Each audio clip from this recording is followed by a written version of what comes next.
नमस्कार साथियों, आज हम केले की फसल के बारे में बात करेंगे। ये जो केले की फसल का जो आप देख रहे हैं, इसे सबसे पहले लिक्विड से बाहर निकाला जाता है, इसलिए ताकि इसमें कोई फंगस कीड़े ना लगे। और इस उसके बाद में इसकी रोपाई की जाती है। ये सबसे पहले हम दवा मारेंगे, घास ना निकले करके। ये घास जो बारीक बारीक होगा वो वहीं पर मर जाएगा। और उसके बाद हम केले की बुआई करेंगे, रोपाई करेंगे। ये जगह जगह बीज, केले के बीज जो होते हैं वो जगह जगह रखेंगे हमारे लेबर भाई। और इसे हम आपको पूरा व्यू करके दिखाएंगे। आप इस वीडियो के साथ बने रहे। अगर आप भी किसान हो, अगर आप नहीं भी किसान हो, तो आप देख सकते हो कि केले की फसल किस प्रकार से लगाई जाती है, क्या क्या करना पड़ता है, कितनी मेहनत रहती है, खाद बीज वे कैसे डालते हैं, पानी कितनी मात्रा में चाहिए होता है, ज़मीन का पीएच क्या चाहिए, पानी की मात्रा यानी नमी कितनी चाहिए वातावरण के अनुसार। ये सारी चीज़ें हम आपको इस वीडियो के ज़रिए दिखाने का प्रयास करेंगे जहाँ तक हमें पता है। क्योंकि केले की फसल, सिर्फ केला बनाना हमारे सेहत के लिए सबसे बेहतरीन फलों में से एक है और इसे बहुत पसंद किया जाता है देश विदेशों में।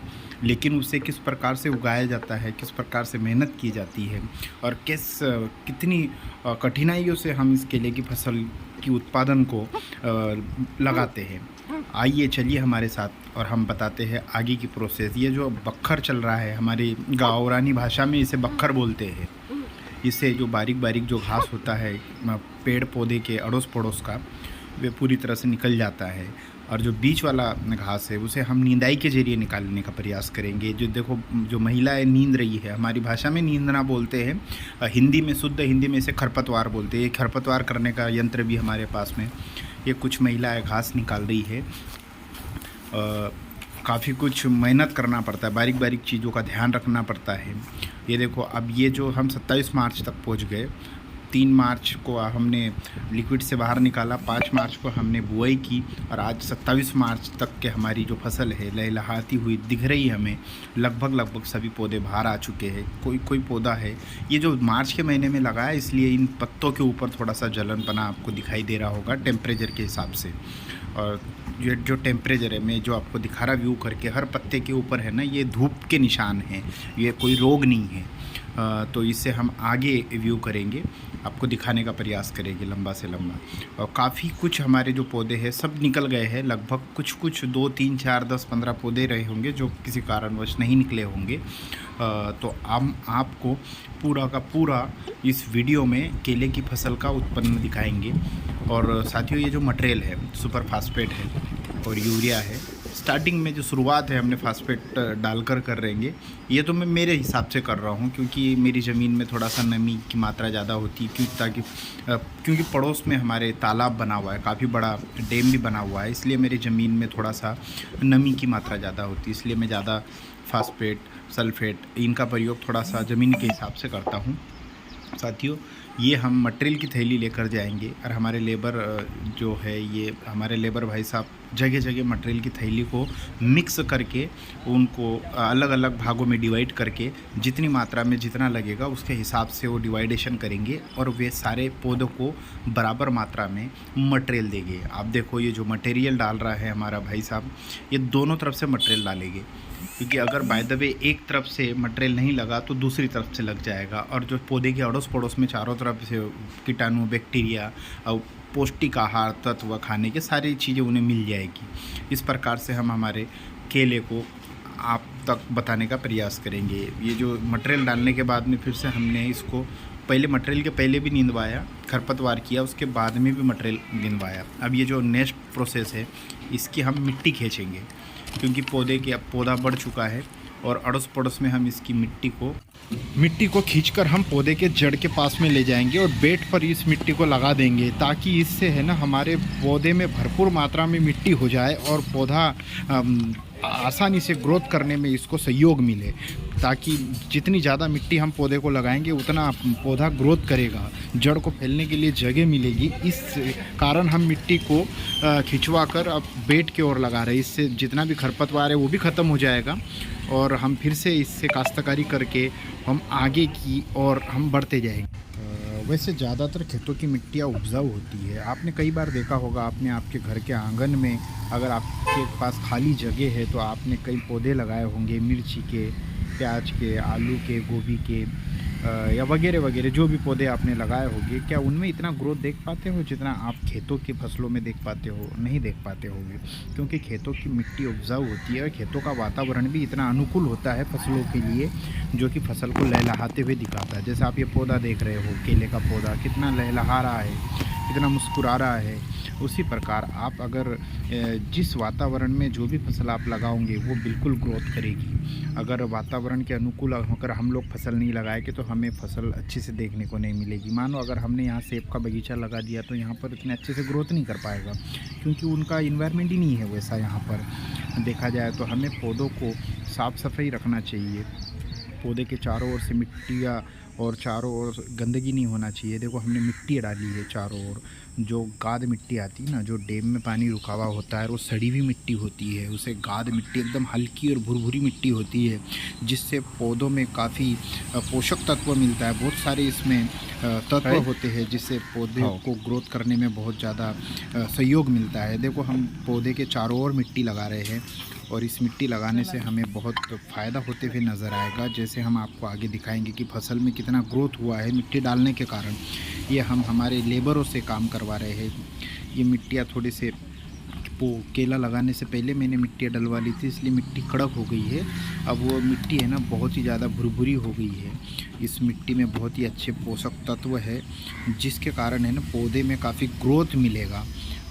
हमने यह जो मिट्टी डाली है 25/4/2000 को, और उसके बाद में हम मिट्टी डालने के बाद में हमें अगला जो डोज है वो हमारा मटेरियल का होगा, क्योंकि मटेरियल केले के अंदर है ना महीने भर के अंदर डल जाना चाहिए। 15 से 45 दिन के अंदर की उसकी समय सीमा होती है। 45 दिन से ज़्यादा नहीं होना चाहिए मटेरियल के लिए। 15 दिन में, 20 दिन में, 25 दिन में, 30 दिन में या 40 दिन में आप मटेरियल का डोज डाल सकते हो आपकी व्यवस्था के अनुसार। वैसे खेतों के अंदर है जो मटेरियल तो बिल्कुल भी नहीं डालना चाहिए। मटेरियल तो ठीक है, लेकिन पेस्टिसाइड्स वगैरह है बिल्कुल नहीं डालना चाहिए, क्योंकि जो यूरिया होता है, यूरिया के अंदर इतने ज़्यादा ख़तरनाक होता है हमारी ज़मीनों के लिए। क्योंकि उसमें यूरिया अगर आप किसी केंचुए के ऊपर अगर गिर जाए तो केंचुआ इतना तड़फड़ करेगा मानो कि उसकी जान निकल जाएगी। और जब केंचुआ हमारे खेत से निकल जाएगी, ख़त्म हो जाएगी, तो आप समझ सकते हो कि हमारी फसल को ग्रोथ कैसे मिलेगा। क्योंकि जो केंचुआ होता है वो ज़मीन के अंदर और बाहर जाता है, तब हमारे खेत में है ना नमी बनती है, भुरभुरी मिट्टी होती है, और उस रास्ते से है ना केंचुआ निकलता है, जिस रास्ते से हमारे फसल के अंदर पानी ग्रोथ मिलता है, बहुत सारी चीज़ें मिलती है हमें। केंचुआ हमारे ज़मीन में होना बहुत ही आवश्यक है। आपने पुराने समय में देखा होगा केंचुए हमारे फसलों के लिए, मैं क्या सारा संसार जानता है कि केंचुआ हमारे फसलों के लिए काफ़ी फ़ायदेमंद होता है। अगर हम मटेरियल डालेंगे तो केंचुआ ख़त्म हो जाएगा। अब ये जो देख रहे हैं ना ट्रैक्टर चल रहा है, छोटा ट्रैक्टर है और छोटा रोटावेटर है।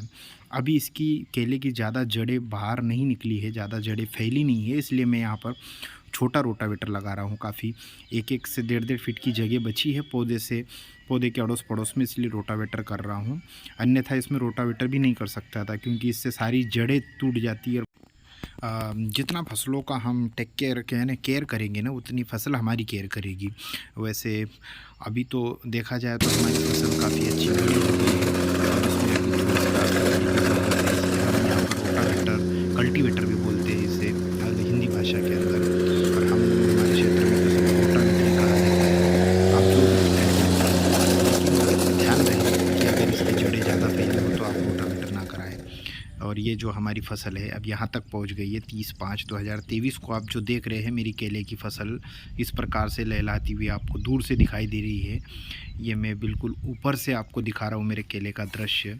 और ये जो पाइपलाइन बिछी है, ये जो नज़ारा आपको मैं दिखाने का प्रयास कर रहा हूँ, यह मेरा कुआँ भी है। कुएँ में काफ़ी भरपूर मात्रा में पानी रहता है। बरसात के टाइम में तो ऊपर ही पानी रहता है, और फसलों को पर्याप्त मात्रा में पानी मिलने पर ही फसल अच्छी ग्रोथ करती है। क्योंकि आज फ़िलहाल तो मेरे खेत में नमी थोड़ी सी बनी हुई है, इसलिए यहाँ पर थोड़ा केले की ग्रोथ में थोड़ी कमतरता देखने को मिलेगी। क्योंकि ज़मीन के निचले भाग में, ऊपर वाले भाग में तालाब बना हुआ है, उस कारण है ना ज़मीन में नमी रहती है। इसलिए मेरे को सल्फेट, फास्फेट, जो भी नमी को सोखने का शक्ति रहती है, उन मटेरियलों को मुझे डालना पड़ता है। और ये मेरी केले की फसल आप देख रहे हैं इस प्रकार से है। मैंने क्या क्या डाला, क्या क्या खाद डाला, ये भी मैंने आपको दिखाया और आगे भी दिखाने का प्रयास करूँगा। साथियों, ये मेरी जो केले की फसल है इसमें मैंने काफ़ी मात्रा में निंदाई की है, खरपतवार किया है, मटेरियल भी डाला है, मिट्टी भी डाली है। जितना मुझे आता है फसलों को सुरक्षित रखने का प्रयास मैंने पूरी तरह से किया है।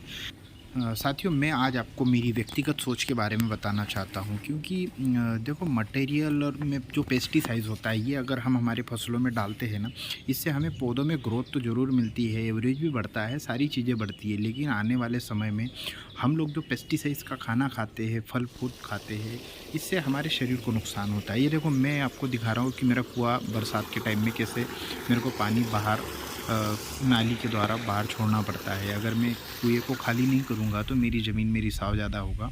ये देखो, मेरी केले की साफ़ सुथरी फसल है।